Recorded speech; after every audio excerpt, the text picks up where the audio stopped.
Hi everyone, it's me, Hopefully Skinny, back with my week 22 update. Yeah, I don't remember my week update. I should have looked at that. Week 21. Bad. Okay, so my week 21 update. So we'll get down to the numbers. My highest recorded weight was 557 pounds. July 24th, 2014, my surgery date, I weighed in at 366. Last week, I weighed in at 278. This week, I weighed in at 276 with a 2-pound loss, with a total weight loss of 261 pounds, or weight loss since surgery, and even 90. Yay, 10 pounds before I get to the 100-pound loss mark since surgery. So, couple things I wanted to talk about is rewatching some of my videos. I realized that I got stuck on saying 378, 380, and that's because I've been saying 300 for so long that it's just kind of like stuck in my head. Like, and she's always telling me, "You said 300 again," and so yeah. God, you have such a skinny face. My face looks all round and chubby still. I'm also back further. It's an optical illusion. I see, it works. Okay. Anyway, so this week there's not much to talk about other than holiday foods.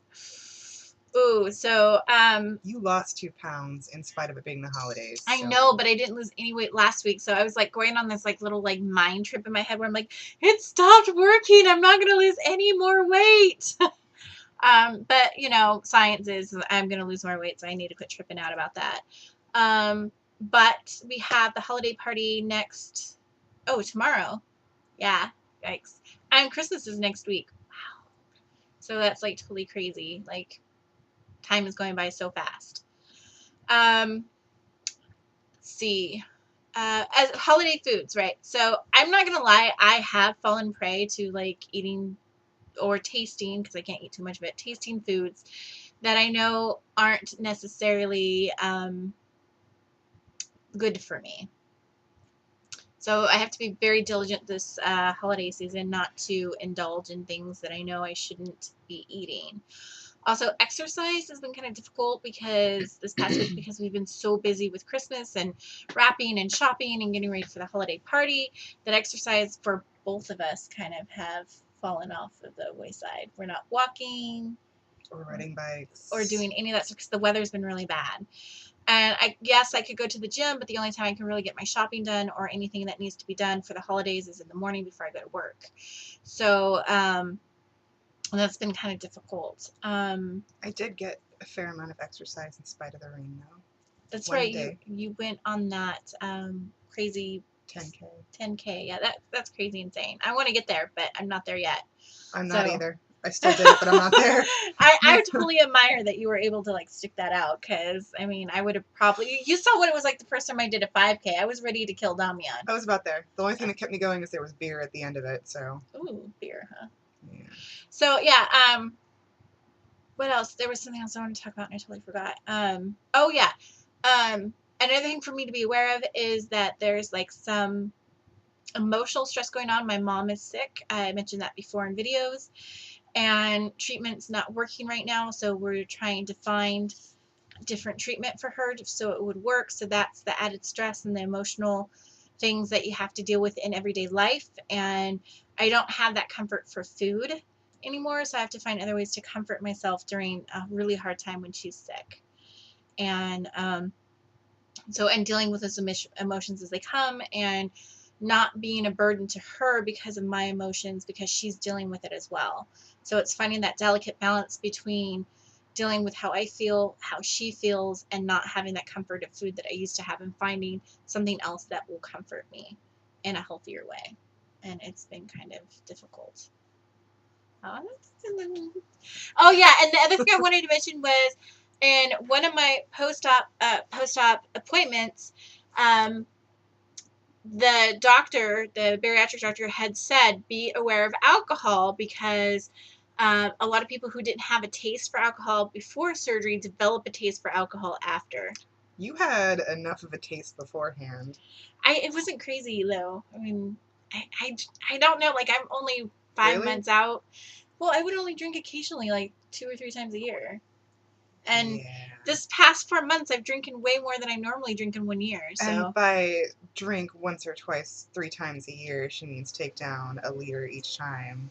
Okay, I'm not drinking a liter of alcohol like I used to, but Or a fifth. Or a fifth, but I am drinking more often. And it's not like I don't think I have a problem or anything like that, but I can definitely see the draw to it because it takes so little for you to get that high. You know what, though? I think it's not necessarily a causality. I think it's more of a correlation, because as you lose weight, you become more social, and social interactions and drinking kind of go hand in hand when you're in your 30s. So there's a correlation between it, whereas, you know, because of your new social situation, you're around alcohol more than you were before. But I don't think that having the surgery necessarily causes you to drink more. I think it makes it easier for you to get drunk, so therefore you will drink more because it's cheaper. Right. And you also have more opportunities to drink because you're actually out at bars versus sitting at home.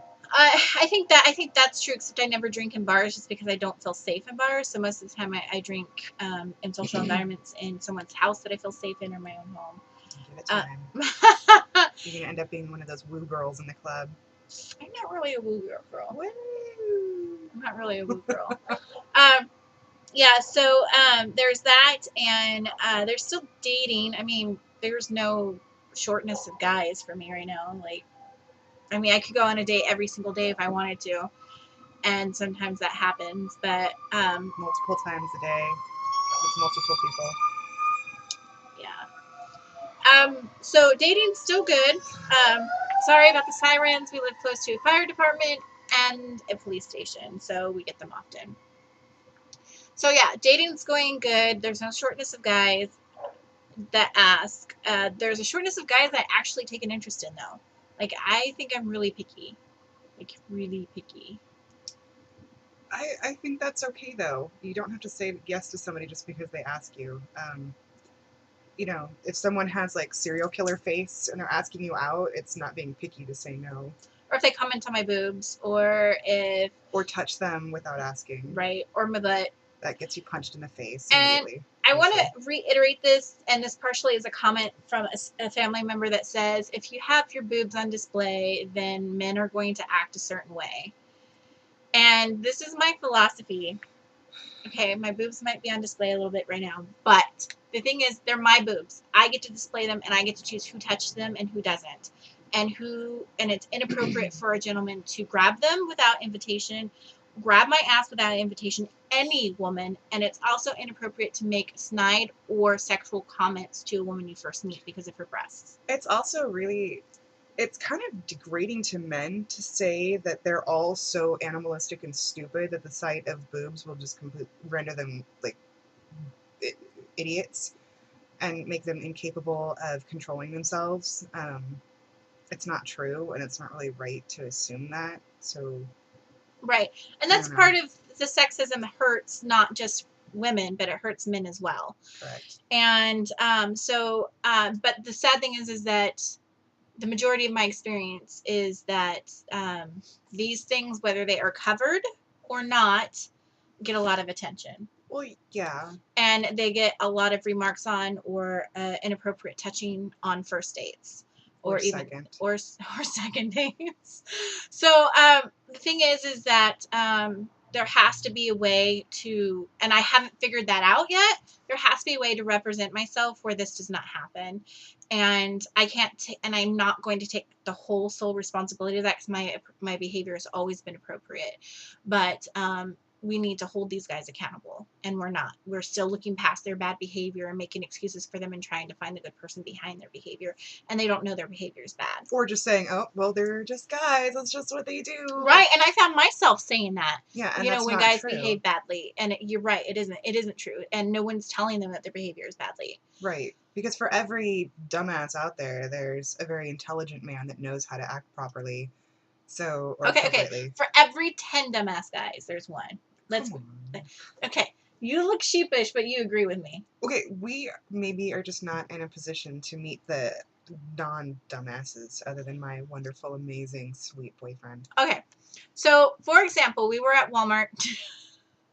And our guy friends, mostly. Most of them. But anyway, so we were at Walmart and we were walking by to the car, and these two really hot airmen walk by. And I was like, oh, hello, airmen. And Lisa's like, I know, right? So we get to the car and we have to go to Home Depot for another gift for somebody. And we drive by them again. I was like, quick, roll down your window so I can catcall him. And this one was like, Nikki, you can't do that. You don't like it when they do it to you. And I was like, I know, but if there is about play, you know, I wasn't really going to do it. I just, it wasn't. You objectified the shit out of those poor guys. I did, but I didn't let them know I did. Because I stopped you. Because I refused to roll the window down. So you were going to until... No, I was not. You were rolling it down before you realized what I was going to do. Well, yeah. Once I realized you were about to scare the crap out of these poor guys. I wouldn't scare them. It might intrigue them. Maybe they want a dominant girl. Yeah, you tell that to the poor guy you screamed at the park with the dog. Okay, I didn't scream at him. I screamed at his dog. And I didn't scream, I yelled. I told the dog to run. Yeah. We'll stick with that. Yeah. That's cool. So another thing also is flirting. I'm not very good at it. I'm not. This one is my teacher. She's really good at it. Like Obi-Wan Kenobi. She is. So, but the thing is that my flirting in the past has been like so over the top that it's funny. Like, think of Who Framed Roger Rabbit, that Lena Hyena character that comes out starts out looking like Jessica Rabbit, and the next thing you know, she turns around and she's like, "It's a man!"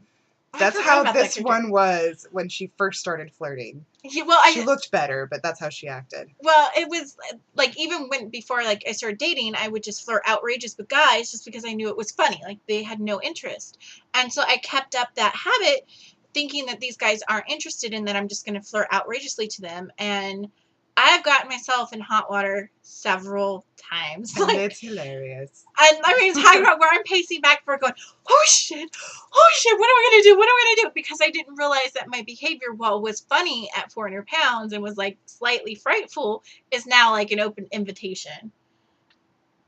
Because now they're taking you more seriously, which is tragic and kind of messed up. Really messed up, actually, but it is what it is for the moment. So yeah, you can't be that aggressive with men because they're going to turn around and either they're going to run or they're going to turn around and they're going to take you up on your offer. I'm used to them running. I know how to chase. I remember. Okay, so way back in the day when I first started dating, I told Lisa, I was like, I can't get a guy to stay around. Like, what's going on? And she looks at me dead serious and she's all, Nikki, you don't chase them. You trap them. And I was like, oh. No, it's not what I meant. That you have to get them to want to come to you. Yeah, they're like cats. It's funny because we attribute cat behavior or feline behavior to women and canine to men, but it's kind of not true. With women, basically, if you're not a dickhead and you treat them with respect, women are going to probably want to date you. We don't care about the way you look. We don't care about your car. We don't care about your job. As long as you're nice and you're polite and you're a good person. That's true. That's true. Because I dated some guys where you're like, oh, Nikki, he's not that cute. And I was like, oh, he's adorable. And you're like, nope. Only if he was a creeper. But if you're a creeper and you look like the butt end of a donkey, there's going to be a problem. But if you're a good person, it doesn't matter what you look like. But then, I forgot where I was going with this, but I think the point is that with men, you actually kind of have to like be really cats. Yeah, you have to be careful. They are like cats. Because if you try to run at them, they start going, whoa, and they freak out. You have to kind of just sit there. You can't be Elmira. Yeah, you have to let them come to you and decide when to sit in your lap, which conjures a weird picture, but you know what I mean. Lap sitting, huh? Yeah, not cute. We need to bust those gender roles. Yeah, until you find yourself with a 6'3", 280-pound man sitting on your little 5-foot tall lap. Yeah, that could be hot though. That could be awkward. That could be hot. So the whole point is that you need to find your own groove, but also listen to your girlfriends who have a little bit more experience and take into account what they say. But flirting is all about your own style. Things that you do are going to attract the right people that are going to be attracted to your personality. So you don't want to do anything outside your personality. But I have learned I need to tone down my aggressiveness because what I find hilarious, people take me up on my offer now. And you also have to be respectful of men and realize that they are human beings. I have a problem with respecting men. But not, well, not generally. Sometimes. Yeah, it's that whole thing. If you give me an inch, I will totally take control. But anyways, so I'm going to say goodbye because we don't have too much time before it'll cut us off. But let's say bye. And remember that weight loss is about being healthy and not about a number or a size. And I hope that the other side of surgery is as bright for you as it was for me. And that may your journey be happy, healthy, and safe. Bye. Yay.